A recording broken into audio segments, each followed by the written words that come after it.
आज आ रहे हैं एक नई चैप्टर के, सॉरी, अम्ल क्षार और लवण के क्लास 10th का अम्ल क्षार लवण केमिस्ट्री का चैप्टर है। अध्याय कितना है? 2। पिछली क्लास में हमने अम्ल और क्षार का रासायनिक अंतर बता दिए और आज आना है अम्ल और क्षार का, अम्ल और क्षार या आप लवण की भी कह सकते हो। इस तीनों की पहचान करेंगे और पहचान जो करेंगे वो हम स्केल से करेंगे। आइए, अम्ल क्षार और लवण का पहचान करना मैंने पहले भी बताया था, जिसमें मैंने भौतिक विधि बताया था। हल्दी के पाउडर पे रख दीजिए, प्याज पर रख दीजिए, बताए थे, लिटमस पत्र पर रख दीजिए, तो हम पहचान तो वैसे भी कर सकते थे। अब हम पहचान कर रहे हैं एक स्केल की सहायता से, जिस स्केल का नाम आता है पीएच स्केल। यह बोर्ड परीक्षा के लिए महत्वपूर्ण टॉपिक है, 2 नंबर का पूछा जाता। क्या नंबर में बोले? 2 नंबर में। पीएच स्केल क्या है और इसका हमारे दैनिक जीवन में क्या उपयोग है? कोई दिक्कत समझने में?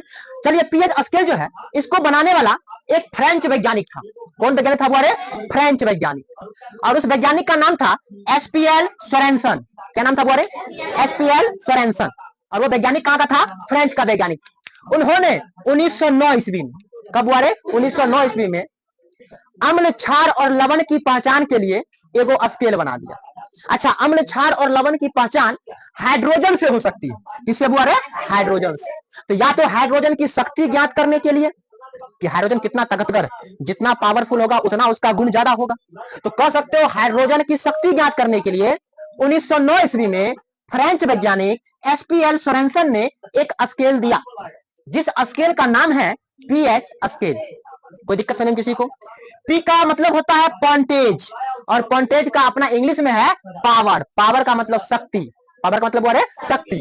तो पॉइंटेज ऑफ हाइड्रोजन, एच का मतलब हाइड्रोजन, तो पॉइंटेज ऑफ हाइड्रोजन कहिए या पावर ऑफ हाइड्रोजन। अच्छा, तो हाइड्रोजन ऑफ का मतलब का और पावर का मतलब शक्ति, तो हाइड्रोजन का शक्ति। तो पीएच स्केल का अर्थ क्या हो गया? हाइड्रोजन की शक्ति। उम्मीद करते हैं किसी को कोई दिक्कत नहीं होगा समझ। हाँ बोले, अब देखिए पीएच मान, मैंने क्या बोला? बोले पीएच मान। पीएच मान एक संख्या होती है। अच्छा, पीएच स्केल, तो स्केल पर ना संख्या होगा। ये जो मैं बनाया हूं ये आकृति आपका पीएच स्केल है। तो पीएच स्केल में ही वह संख्या होती है जो हमको ये बताती है कि वह अम्ल है कि क्षार है कि लवण है। अब बताओ, अगर पीएच का मान आ गया 4, कितना गया? बोले 10 का -4 भी कहोगे तो कोई दिक्कत नहीं है। अगर किसी का पीएच मान 4 है तो पीएच स्केल 4 नहीं है बल्कि पीएच मान 4 है। तो पीएच मान 4 होने से हमको क्या पता चला कि हम आगे बताएंगे यह अम्लीय है। क्या बोले? अगर किसी का पीएच मान 9 हो जाएगा तो वह क्या हो जाएगा? क्षारीय। अगर किसी का पीएच मान 7 हो जाएगा तो वह क्या हो जाएगा? उदासीन। तो हमको पीएच मान क्या बता रहा है कि वह अम्ल है कि क्षार है कि उदासीन है। तो पीएच मान पीएच स्केल पर एक संख्या होती है जो हमें यह बताती है कि वह पदार्थ अम्लीय है कि वह पदार्थ क्षारीय है या वह पदार्थ उदासीन है। कोई दिक्कत पीएच मान समझने में? पीएच मान हम निकाल सकते हैं। पीएच का फॉर्मूला होता है माइनस लॉग हाइड्रोजन प्लस, जहां पर हाइड्रोजन कहने का मतलब इसकी जो सांद्रता होगी वह होगी मोलरता में। और यह केमिस्ट्री की जब जाइएगा ना 11th में तो बहुत भयानक इसके बारे में पढ़ना, मोल मोलरता, समझे? यहां पर सिर्फ इसका फॉर्मूला का चर्चा किया गया, ठीक है? तो यहां पर एक और फॉर्मूला, सॉरी एक और परिभाषा बन जाएगा। ये लॉग है। लॉग को हिंदी में हम लोग कहते हैं लघु गणक। पहले यह चैप्टर क्लास 10th में होता था, लेकिन अब जब सिलेबस चेंज 2011 से हुआ है तो इस टॉपिक को हटा दिया। अब ये टॉपिक किसमें चला गया? 11th 12th में। उसमें लॉग पढ़िएगा आप, लघु गणक। तो लॉग का हिंदी क्या बोल रहे हैं? लघु गणक। एच का मतलब हाइड्रोजन का मान, हाइड्रोजन का सांद्रण। एच का मतलब कथी बोल रहे? हाइड्रोजन की सांद्रता। तो हाइड्रोजन की जो सांद्रता होगी उसका माइनस का मतलब ऋणात्मक और लॉग का मतलब लघु गणक। तो हाइड्रोजन की सांद्रता जो होगी उसका ऋणात्मक लघु गणक क्या कहलाता है? पीएच मान कहलाता है। कोई दिक्कत होने में? तो ये परिभाषा हो गया फॉर्मूला। अगर आप निकालना चाहो तो यहाँ पर जैसे माने कि एच का मान अगर जितना उसका दे दे उसका माइनस लॉग के अनुसार निकाल लीजिए क्या। तो हालांकि इसके बारे में बनाने के लिए सवाल में नहीं पूछा है, इसलिए मैं इसको बना नहीं रहा, ठीक है? तो ये था पीएच स्केल किसे कहते हैं, इसकी खोज किसने की थी? पीएच मान क्या है। अब अगला टॉपिक आते हैं पीएच स्केल होता कैसा। देखो इस तरह जो आकृति मैंने बनाया है लगभग इसी आकृति की तरह कौन होता है? PH scale. पीएच स्केल में अगर संख्या स्टार्ट किया जाए तो 0 से लेकर कहां तक होती है? 14 तक होती है, जिसमें 0 से लेकर देखिए 6 तक हम ऐसे बना दिया, 7 को अलग कर दिया, 8 से फिर 14 तक अलग कर दिया। उसके बाद आप देखिए गौर से तो एक पर सब 10 10 10 10 लिख दिया ना बोरे। और जो संख्याएं हैं ऊपर में माइनस करके 1 2 3 4 जो भी संख्याएं हैं, 10 का पावर -6 है तो 10 का पावर -6 हो जाएगा, ठीक है? इस प्रकार का मैंने एक ढांचा तैयार किया। ढांचा तैयार करने के बाद इस तीर का चिन्ह को मैंने इधर किया, इधर वाला तीर का चिन्ह किया और इसमें लिखा है अम्लीयता बढ़ती है। और यहां से लेके और यहां तक जो आपको दिखाई दे रहा है यह कौन है? अम्लीय है। फिर आप यहां से देखिए और इधर चले जाइए तो यहां तक क्या हो जाएगा? क्षारीय। अब इसमें देखिए तीर का चिन्ह उधर दिया हुआ, तो उधर लिखा हुआ क्षारीयता बढ़ती है, मतलब इनने जाएंगे ना तो क्षार बढ़ेगा, इनने जाएंगे तो अम्ल बढ़ेगा। अच्छा, ये वाला हिस्सा बायां हुआ कि दायां? ये बायां हुआ, और ये कौन हुआ? तो बायां जाने पर अम्ल बढ़ता है ना, और दायां जाने पर कौन बढ़ता है? क्षार बढ़ता है। अब बीच में देखोगे ना तो यह क्या होगा? उदासीन होगा। तो आइए पीएच मान पर। पीएच मान आप देखिए 0 से लेकर 14 तक संख्याएं इस पर लिखी होती है, ठीक है। इसमें 7 को छोड़ दीजिए, 7 से पहले ज्यो ज्यो आप बाएं तरफ बढ़िए उसमें अम्लीयता का गुण क्या होता है? बढ़ता जाता है। मतलब पीएच स्केल में अगर कोई पदार्थ होगा और उसका अगर अम्लीय का मान पूछा जाए तो वह देखिए 0 से कहां तक जा रहा है? 6 तक जा रहा है। अगर क्षार का मान पूछ रहा है तो देखिए 7 के बाद 8 से लेकर कहां तक? 14 तक जा रहा है। और बीच में जो 7 वाला मान आता है वह मान लवण होता है, या क्या कहो? उदासीन होता है। अब बात यहाँ पर यह आती है कि बायां जाने पर अम्ल बढ़ता है, दायां जाने पर क्षार बढ़ता है, और बीच में क्या होता है? उदासीन। इसका मतलब आपको मालूम होगा कि अम्ल मैंने कहा तो स्वाद में खट्टा होता है, क्षार मैंने कहा तो स्वाद में तीखा होता है, उदासीन मैंने कहा तो स्वाद में नमकीन होता है। कोई दिक्कत नहीं किसी को बोले? चलिए, उदासीन कहने का मतलब लवण, उदासीन कहने का मतलब लवण, ठीक है। अब बात आती है कुछ समझने के लिए, सर किसी विलयन का पीएच मान 5 है और दूसरा का 2 है, किसी का 5 है किसी का 2 है, तो आपको यह बताना है कि सबसे ज्यादा अम्लीयता का गुण किस में होगा? 5 में होगा कि 2 में होगा? 2 में होगा। क्यों होगा 2 में? क्योंकि सर अगर हम बायां तरफ बढ़ेंगे ना तो अम्ल क्या होगा? बढ़ेगा। तो 5 से ज्यादा कौन होगा? 4, 4 से ज्यादा 3, 3 ज्यादा 2, 2 ज्यादा 1, और एक पता किसका होता है? HCl। HCl अम्ल का मान, पीएच मान कितना होता है? 1। बड़ा भयानक अम्ल है, समझ में आ गया? उसको अम्लराज के नाम से भी जानते हैं, ठीक है। खैर उसको छोड़िए। क्षारीयता में देखिएगा गौर से अगर तो किसी विलयन का पीएच मान 9 है और किसी का 11, आप पूछा जाएगा कि क्षार का गुण किसमें ज्यादा होगा, तो आप कहेगा 11 वाला, 9 वाला मत कहिएगा, क्योंकि इधर जाने पर क्षार का गुण बढ़ता है। अगर क्षार नहीं पूछ के आपको यह पूछ दे कि किसमें स्वाद तीखा ज्यादा होगा, अच्छा स्वाद तीखा ज्यादा होगा, इसका मतलब 9 की 11, तो जिसमें क्षार ज्यादा तीखा ज्यादा, क्षार का गुण मतलब क्षार का जितना भी गुण होगा वो सब उसमें क्या होगा? ज्यादा होगा। तो आप बता सकते हो किसी विलयन का पीएच मान दे देगा 4 और किसी का दे देगा 9, बोलेगा इसमें अम्ल कौन है? 4 वाला अम्ल है और 9 वाला कौन हो जाएगा? बुआरे उधर क्षार हो जाएगा, ठीक है। शुद्ध जल का पीएच मान कितना होता है? 7। शुद्ध जल का पीएच मान बुआरे 7 होता है, क्योंकि यह उदासीन है। यह क्या बुआरे? उदासीन। न तो खट्टा लगेगा ना ही आपको तीखा या कड़वा लगेगा, इसलिए क्या है? उदासीन। उसके बाद ब्लड क्या है बुआ? खून। किसी को मालूम है खून क्या है? अम्ल की क्षार, खून, खून ब्लड। खून आपका पीएच मान है उसका 7.4, तो अम्ल की क्षार, क्षार हो जाएगा, क्योंकि 7.4 तो 7 से अधिक ना हो गया, ठीक है। इसके बाद देखिए पेशाब, उसका पीएच मान है 6, पेशाब का पीएच कितना है? 6। बताओ अम्ल की क्षार, उसको पीजिएगा तो खट्टा लगेगा, पी के देख लीजिएगा खट्टा लगेगा, समझे। टमाटर का रस का पीएच मान है 4.1, बताओ अम्ल की क्षार, अम्ल हो जाएगा। पितरस, उसका पीएच मान है 7.5 से लेके 8.8 तक, तो 7.5 मतलब 7 से ज्यादा और 8.8 तक, तो बताइए अम्ल की क्षार, क्षार हो जाएगा। दूध का पीएच मान है 6.5, दूध का 6.5, ये लगभग उदासीन ही होता है।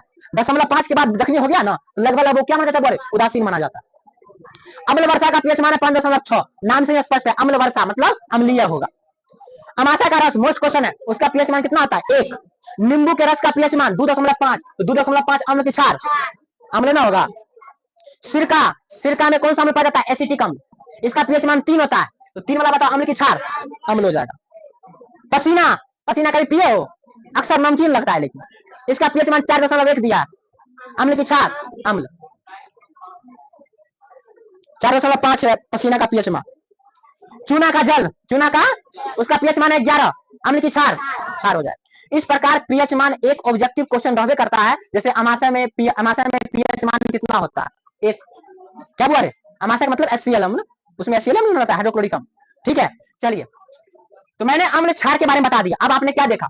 जिसका पीएच मान, पीएच स्केल के गुण पर आते हैं, जिसका पीएच मान 7 से क्या होगा? ज्यादा, इसका मतलब 7 से क्या होगा? बोले मतलब पीएच ज्यादा होगा, 7 कम होगा, तो 7 से ज्यादा होगा, तो 7 से ज्यादा जखनी होगा तो वह क्या हो जाएगा? इसका मतलब वह क्या हो जाएगा? बोले क्षारीय, स्वाद में तीखा कड़वा। जिसका पीएच मान 7 के बराबर होगा मतलब 7 होगा, तो उसका क्या हो जाएगा? उदासीन। कई भाषा में लिख सकते हो ना, किसी विलयन का पीएच मान 7 से अधिक होंगे तो वह क्षारीय होंगे, और नीचे में ये लिख देना। किसी विलयन का पीएच मान 7 के बराबर होंगे तो वह उदासीन होंगे, नीचे में ये लिख देना, एग्जाम्पल भी लिख देना, ठीक है। जिस विलयन का पीएच मान 7 से कम होगा, इसका तो क्या बोले? 7 से कम होगा, तो 7 से कम का मतलब अम्लीय होगा। कोई दिक्कत? अम्लीय होगा तो नीला को क्या करेगा? लाल करेगा। क्या करेगा? नीला को बताया थे अम्ल, लास्ट में कथी? ल, तो लाल करेगा। चलिए अब आते हैं इसका हमारे दैनिक जीवन में उपयोग क्या है, बहुत ही मोस्ट टॉपिक है। पीएच मान या पीएच स्केल का हमारे दैनिक जीवन में क्या उपयोग है, ठीक है। मैंने यहाँ पर 8 गो उपयोग लिखा, चलो लिखा 8 गो। आप कोई 5 को लिख दीजिएगा, मैंने सिर्फ पॉइंट्स लिखा है, आप इस पॉइंट्स को डील भी कीजिएगा, तो डील तभी कर पाइएगा जब आप मेरी बात को सुनिएगा। ठीक है, पहला लिखा है पाचन तंत्र में, किसे बोल रहे हैं? पाचन तंत्र में। आप खाना खाते हो, खाना पचता है, बाथरूम में बाहर निकलता है, कैसे निकलता है? कभी कभी आप देखते हो कि आपका खाना गया अंदर, गया, उल्टी हो गया, वोमिटिंग, आपने खाना खाया, आपका पेट दर्द कर रहा है। मेरी बात समझ में आ रहा है? मतलब बहुत तरह की ऐसा समस्या आ जाता है पेट में जो आप ढकार करते हो, गैस्ट्रिक का बीमारी आपको हो जाता है। समझ में आ रहा है मेरी बातें? इसका मतलब है कि खाना पच नहीं रहा। खाना क्यों नहीं पच रहा? क्योंकि बुआ रे अमाशय में कौन अम्ल होता है? HCl, और उसका पीएच मान कितना होता है? 1। कितना था बोले? अब 1 से ज्यादा हो जाएगा तो स्वाभाविक है 1 वाला जितना भोजन को पचाएगा उतने 3 वाला पचा पाएगा? नहीं पचा पाएगा। तो जखनी अम्ल जो है उसका मान अगर बढ़ने लगता है तो वह खाना पूर्ण तरह से पचा नहीं पाता। और जखनी खाना नहीं पचेगा तो स्वाभाविक है पेट में क्या होगा? दर्द होगा। पेट में क्या बोल रहे? दर्द होगा। तो जब पेट में दर्द हो जाए तो याद रखिए आप एंटासिड खा लीजिए। मैंने एंटासिड के बारे में शुरू में बता दिए थे। एंटासिड क्या होता है? जब पेट में दर्द हो तो हम लोग खाते हैं इनो पी लेते हैं। बोले खाने के लिए आप कह सकते हो मिल्क ऑफ मैग्नेशिया, जिसका रासायनिक नाम है मैग्नीशियम हाइड्रोक्साइड। क्वेश्चन पूछे थे ऑब्जेक्टिव में, मिल्क ऑफ मैग्नेशिया के नाम से हम किन्हें जानते हैं? मैग्नीशियम हाइड्रोक्साइड को। इसका रासायनिक सूत्र क्या है? तो मैग्नीशियम का Mg और हाइड्रोक्साइड का OH, क्योंकि मैग्नीशियम का संयोजकता 2, इसलिए 2 लगा दो। तो दिक्कत समझने में? अब इसको अगर आप खा लीजिएगा ना तो यह होता है क्षारीय पदार्थ। कौन बातें बोले? अब पेट में क्या है? अम्ल, दोनों मिल जाएगा, और दोनों मिलेगा तो ना अम्ल होगा ना क्षार होगा, वह क्या हो जाएगा? उदासीन। उदासीन होगा तो खाना एकदम पच जाएगा। समझ में आ गया? चलिए, तो पहला किसमें उपयोग कर दिए बोले? पाचन तंत्र में। किसमें कर दिए? लगा देना है, ठीक है। दूसरा है दांतों पर प्रभाव। अब बोले तू आज चॉकलेट खाता होगा या कोई मीठ चीज खाता होगा, शर्करा वाला खाना, और जब खाएगा ना उसको तो खाने के बाद दांत में ना कुछ उसका कण बच जाता है, और जब रात में सोता है तो देखा दिन में उठता होगा तो बगल से लेर पोटा निकलता है। लेर पोटा, यह लेर पोटा अगर इसको सूक्ष्मदर्शी से देखा जाए तो बड़का बड़का होता है। इसलिए लेर पोटा कभी खा मत जाइएगा, वरना समझ ले बात कति तुम खा रहा, एना वाला खा रहा बहुत। उसमें मतलब रात में क्या होती है, जब आप खाना खा के पूरे दिन में तुम चिल्लाते रहता है, बोलते रहता है, लेकिन रात में तुम नहीं चिल्लाता है। अब जो रात में जानू बाबू सोना कहता होगा, चिचियाता होगा, तो उसको लेर पोटा कहां से निकलेगा? ठीक है। लेकिन जो आदमी चैन सुकून से सो गया, नींद में सो गया, सोने के बाद देखता है भोर में उठ के अरे बच्चा का लेर पोटा निकले, इसका रीजन सुन लीजिए। क्योंकि रात में हमारे मुख में जो लाल ग्रंथि होता है, वो लाल ग्रंथि हमारे दांत में जो एनाना जीवाणु है, बैक्टीरिया, उसको मारता है, और मारने के बाद घोड़ तो नहीं पाता है रात में, तो वही लेर के द्वारा बाहर निकलता है। इसलिए लेर से कुछ बाहर निकले तो बुझ जाओ उसमें सूक्ष्म जीव मरा हुआ, तुरंत जाओ कुल्हाड़ा करके बाहर निकाल दो। समझ में आ गया? कोई दिक्कत? तो अब क्या हुआ, जब शर्करा वाला खाना खाए तो खाना घुस गया अंदर में, घुसा मुंह में, दांत में घुस गया, तो दांत को धीरे धीरे काट रहा है। मतलब क्या कर रहा है? दांत को धीरे धीरे इनामेल का, दांत का सबसे कठोरतम पदार्थ कौन सा? इनामेल। उसकी परत को क्षय करता है, और क्षय करने के बाद दांत टूट सकता है, कमजोर पड़ जाएगा। तो क्योंकि जब शक्तिशाली पदार्थ को तोड़ देगा तो तेरा दांत मजबूत रहेगा। और जब तेरे पास दांत नहीं रहेगा क्या बोलेगा? रवि सर को घबरा जाएगा। इसलिए मैं कहना चाहता हूँ कि दांत लाना बहुत जरूरी है। दांत मिलेगा तो चटकल, शादी भी हम जाएगा क्या बोलेगा? गाय चटकल है दुल्हा का। इसलिए ध्यान रखिए, गाय चटकाइए मत कि हम गाय कितना फुलल फालल है, नहीं है फुलल रहेगा, क्या करना आप बदन वाली बनना उस समय, क्या बोले? तो चलिए, तो मैंने आपको बताया कि जब दांत में क्या कहते हैं, सरकारी खाना खाने पर दांत में उसका ऊपरा पर जो इनामेल होता है, कठोरतम पदार्थ, जब उसका क्षय होने लगता है, दांत कमजोर पड़ जाता है, और उसी को दूर करने के लिए कुछ हद तक लार ग्रंथि तो काम करता है, लेकिन पूरा का पूरा लार ग्रंथि काम नहीं कर पाता है। तो हम लोग सुबह उठकर क्या करते हैं, क्योंकि दांत में अम्ल है, दांत में कथी पड़े? अम्ल, तो खाना कथी खाएंगे? क्षार। तो क्षार खाना नहीं खाएंगे तो क्या करेंगे हम लोग? दंतमंजन। दंतमंजन कथी से? नीम वाला। किसे बोले? क्योंकि नीम को सब लोग बर्दाश्त नहीं कर पाता। नीम होता है कड़वा, उसमें क्षार का गुण ज्यादा है। जब हम लोग बच्चे थे ना, जब हम लोग मानो कि होंगे 17-80 साल का बच्चा, तो उस समय हम दंतमंजन करते थे। कथी से बोले? हमारे दूल्हा पे नीम का पेड़ था, नीम का पेड़ नहीं है लेकिन पहले था, उसी नीम का पेड़ से। लेकिन हमको ना बर्दाश्त नहीं होता था, तो बांस का लकड़ी लाकर खुचा करते थे इसमें, समझे? अब तो मॉडल जमाना आ गया, तो टूथपेस्ट लीजिए, मिर्च का रस खाइए। कभी कभी तो हम जब ब्रश करते हैं तो घटी हो जाते हैं, क्योंकि अच्छा लगता है खाने में। समझ में आ गया? कभी कभी हमारे पास फेंकने का उपाय नहीं है, उसको घोट जाओ आराम से, कोई दिक्कत नहीं है। पान का रस जैसे घोट जाओ वैसे घोट जाओ आराम, लेकिन घोटना नहीं चाहिए, क्योंकि उपदेश दूसरों के लिए होता है। ठीक है। तो दांतों पर प्रभाव, तो दांत में अगर माने कि घुस गया तो उसको दंतमंजन करके निकालिए, बोले बाहर कीजिए। ठीक है। दांत का पीएच मान कितना आता है? 5.5। चलिए, थकान के समय मांसपेशी में जब हम दौड़ते हैं, क्या करते हैं बारे? दौड़ते हैं, व्यायाम करते हैं, बहुत चिल्लाते हैं, डांस कुछ भी करते हैं, तो हमको शरीर में कहते बाप रे बाप बहुत थक गई। बोलते हैं कि नहीं बोलते हैं? क्यों थका तुम? क्योंकि तुम्हारे शरीर में बन गया कौन अम्ल? लैक्टिक अम्ल। कौन अम्ल बोले? तुम्हें लैक्टिक अम्ल मत समझना, ये लैक्टिक अम्ल है, समझा? लैक्टिक अम्ल बनने से तुम्हारे शरीर में ऑक्सीजन की कमी करने लगता है। किसकी कमी बोले? अब यहाँ पे लैक्टिक अम्ल बन गया, ट्रिप बैंकर लग गया, अब यहाँ पे बन गया कौन अम्ल? लैक्टिक अम्ल। तो यहाँ पर तुमको ऑक्सीजन नहीं मिल रहा है। आप कैसे यहाँ ऑक्सीजन कैसे मिलेगा? घुसेगा तब वह इहोमल छेद होता है रे, हालांकि सांस तो नाके से लेते हैं, मुंह से लेते हैं, लेकिन छिद्र तो इसमें भी होता है, कुछ कुछ तो ये घिस लेता होगा आराम से। जब हम सांस लेते हैं तो वो लैक्टिक अम्ल यहाँ पर ऑक्सीजन को जाने ही नहीं देगा। किसको जाने देगा? ऑक्सीजन को। और जब ऑक्सीजन यहाँ नहीं पहुंचेगा तो इसको ऊर्जा मिलेगा, नहीं मिलेगा तो यहाँ पर ऊर्जा नहीं मिलेगा तो वह शरीर तुमको दर्द देगा। क्या देगा बोले? इसलिए ज्यादा थकान हो जाइएगा तो लैक्टिक अम्ल बनने के कारण आपको कैसा महसूस होता है? दर्द, तकलीफ, दुख। इसका मतलब कभी भी ये मत समझना कि अगर दिल में दर्द है तो वहां पर लैक्टिक अम्ल बन रहा है, वहां पर लैक्टिक नहीं बन रहा है, वहां पर दूसरा अम्ल बन रहा है। समझ में आ गया? हाँ। चलिए, चौथा बर्तन, महिलाएं लोग या जनानी लोग या औरतें लोग या मर्दाना लोग जो खाना बनाते होंगे, कभी कभी वो देखते होंगे वो कॉपर वाला बर्तन तुम यूज करता होगा। कौन वाला बर्तन? कॉपर वाला। और उसमें कोई तिलपक खाना बना देगा तो गड़बड़ा जाएगा। कभी गड़बड़ा जाएगा, उस पर धब्बा लग जाएगा। कुछ लग जाएगा बोले? धब्बा। अब उसको साफ तुम कर रहा हो, ये नहीं रहा, तुम उसको मांज रहा हो, ये नहीं रहा। तो बाबा बोल दिए थे, कौन बाबा? बागेश्वर बाबा। देखो, जब बर्तन में दाग नहीं हटे तो उस बर्तन में कुछ नहीं करना, 2 रुपया का नींबू खरीद लेना। क्या बोले? नींबू उसको रगड़ो। नींबू में इतना पावर है कि वह बड़का बड़का धब्बा को भी दूर कर देता है। जब हमारा शर्ट में नील लगता था तो हम यहाँ पर वही डालते थे। हमको आज भी याद है, लैट्रिन रूम में जो तुम लोग साफ करने में यूज करता था, वो हरियर का टाइप का बोतल आता है, उसका उपयोग हम लोग घाव को मतलब घाव होता था ना, वहां पे डाल देते थे, घाव छूट जाता था। सोचिए। हाँ, तो हम लोग वैसे नहीं करते थे, लेकिन वो नया नया खोज है। कहीं भी तुम्हारे शरीर में कहीं भी दाग धब्बा रहे, कुछ नहीं करो, फेयर लवली लगा लो। फेयर लवली लगाएगा तुम्हारा सब दाग हट जाएगा, मात्र 5 रुपया में। लैब बॉय से गर्दा साबुन आज तक कोई नहीं हुआ, मात्र 5 रुपया। मेरे कोचिंग में पड़ेगा प्रत्येक दिन मात्र 5 रुपया। समझ रहे? हाँ। चलिए, तो मैंने कहा जब बर्तन में क्या होता है, जब उसको हम कोई खाना बनाते हैं तो उसमें धब्बा लग जाता है, वो धब्बा हम साधारण साफ करने वाले से नहीं छूट पाता है, तो हमको सजेशन मिलता है कि आप उसमें किसका उपयोग कीजिए? नींबू का। आखिर ऐसा क्यों हुआ? ऐसा इसलिए हुआ क्योंकि कॉपर का बर्तन किससे क्रिया कर लिया? ऑक्सीजन से, और यह बना दिया कॉपर ऑक्साइड। क्या बनाया बोले? कॉपर ऑक्साइड बना दिया। इसी धब्बा को दूर करना है तो नींबू का उपयोग कीजिए, क्योंकि नींबू में पाया जाने वाला अम्ल सिट्रिक अम्ल होता है। कौन तुम्हारे? सिट्रिक अम्ल। यह कॉपर ऑक्साइड से क्रिया करके क्या बनाता है? कॉपर सिट्रेट बनाता है। क्या बनाता है? कॉपर सिट्रेट बनाता है, और वह धब्बा को पानी के द्वारा बाहर निकाल देता है। बर्तन आपका चिकना चिकनी, 10 रुपया दे दो, 5 रुपया का दवा बता दिए। जलीय जीव में आपको नहीं बोले? जलीय जीव। जलीय जीव का मतलब समझिए, पानी देखे हो, अब पानी में रहने वाले जीव क्या कहलाएंगे? जलीय जीव कहलाएंगे। इसका मतलब तुम समझ जाओ, अगर पीएच मान किसी का जल का बढ़ जाएगा तो बताओ, पीएच मान बढ़ने से मैंने पहले कह दिया ऑक्सीजन उसको मिलेगा, तो जल के अंदर रहने वाला जीव क्या होगा? मरने लगेगा। उसको जीने में तकलीफ होगी, दुख होगी, पीड़ा होगी, कष्ट होगी, यहाँ तक कि आदमी जीव सैड हो जाएगा। हालांकि उसका दिल टूटा, लेकिन उसका पीएच मान जो बढ़ा घटा दिया, इसी कारण से बेचारा बेचैन हो गया। समझ में आ गया? तब क्या कहता है? दिखता होगा सहनी जी सबको, उसमें चूना डाल देता है। किसे बोले? पानी में। पानी में चूना डालने से क्या होता है बोले?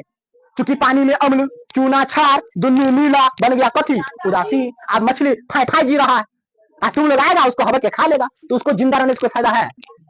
नहीं, कोई फायदा है। अगर तालाब पोखरी में मछली नहीं रहेगा तो याद कर लेना एक बार, तालाब का पानी, पोखरी का पानी हमेशा गंदे रहेगा। अब बताओ, मछली खाता है तुम्हारा मतलब तुम्हारा जितना अपशिष्ट पदार्थ है वो खा लेता है मछली, और तुम उस मछली को खा लेता है। अब बता, तुम ही फेंका, तुम ही खा रहा है, इसलिए शाकाहारी बनो। क्या बनो बोले? शाकाहारी। पावर ऑफ शाकाहारी। ठीक है, उसको छोड़ो। अरे बार बार बोलते हैं, कभी कभी हम भी मछली खा लेते हैं, लेकिन उपदेश दूसरों के लिए होता है। स्वाहा 5 रुपया दे दो यहाँ पे। चलिए, आते हैं मिट्टी में। किसे बोले? मिट्टी में। अब वो मिट्टी में क्या दिक्कत तुम देखता होगा, अब तो कम देखते हैं, पहले तो बोलते हैं मट्टी में ना कहीं कहीं पे उत्सर्ग हो जाता था, पूरा धूरा धूरा हो जाता था। कथी में? मट्टी में। तो किसान क्या करता था? उस खेत को परता छोड़ देता था। आप परता नहीं छोड़ना, क्योंकि अब दवाई आ गया है। दवाई क्या आ गया है कि आप उसमें क्या करिए? कली चूना मिला दीजिए मट्टी में। अब बताओ, मट्टी में अम्ल वर्षा हुआ। कौन वर्षा हुआ? तो मट्टी में किसकी मात्रा बढ़ गई? अम्ल की मात्रा। पेड़ पौधा ठीक से उगेगा?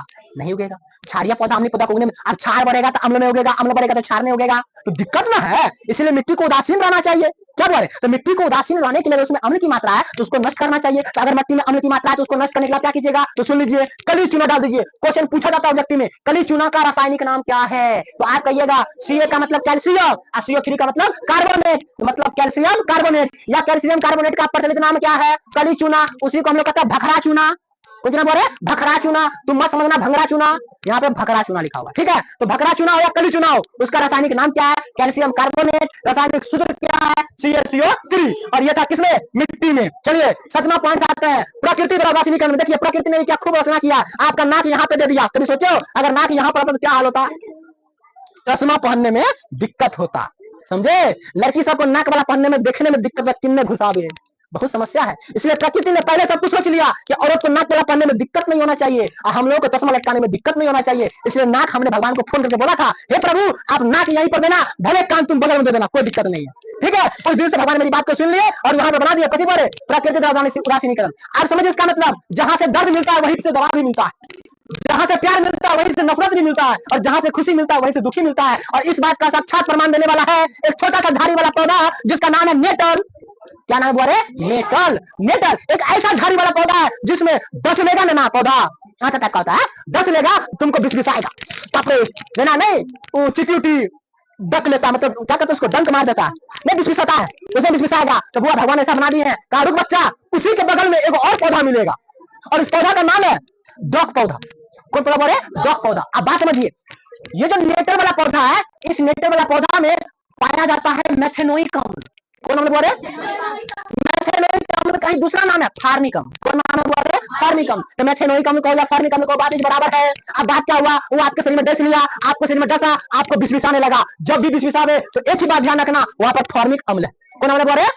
अब तुम बाबा के पास जाएगा, बाबा बोलेगा आओ बच्चा, आएगा, तुमको डॉक पौधा का रस चूस देगा, वहां पर तुमको लगा देगा, तुम्हारा बिस्बिसाना बंद हो गया। अब तुम जय बाबा की जय बाबा, देखो बाबा, बाबा हम बिना दवाई से ठीक कर दिए। बाबा इसका मतलब समझ लो, डॉक पौधा क्षारीय पौधा है। कौन पौधा बोले? क्षारीय। और नेटल मेथेनोइक अम्ल, इसका मतलब उसमें अम्ल की मात्रा है, तो अम्ल को दूर करने के लिए क्या देना पड़ेगा? क्षार। तो इसको पीस लीजिए, किसे बोले? पीस लीजिए, सिलाई मशीन में पीस लीजिए, और पीसने के बाद उसको लगा लीजिए, और लगाने के बाद देखिए आपका बिस्बिसाना 5 मिनट में खत्म। चलिए आपको ठीक कर दिए, और आप इसी बात पर, मेरे डॉक्टर का फीस बनता है 100 रुपया, 100 रुपया जमा कर दीजिए, क्योंकि आज आपको मैंने दांत ठीक कर दिया, पेट ठीक कर दिया, थकान ठीक कर दिया, आपके घर का बर्तन ठीक कर दिया, मट्टी में फसल उपजाने में ठीक कर दिए, आपका जो मछुआरा सब होगा, मछली मारने में दिक्कत नहीं हो, मछली को ठीक कर दिए। उसके बाद तुमको बिस्बिसाता है, वो भी ठीक कर दिए। वो लिखे डंक मारने में, डंक का मतलब फार्मिक अम्ल। आप फार्मिक अम्ल को दूर करने के लिए डॉक पौधा या क्षारीय पौधा का इस्तेमाल कीजिए। समझ में आ गया? तो क्या ठीक है ना, एक साथ कई सारे दवा का इलाज किया आज आपको, इसलिए मेरा बहुत कम से कम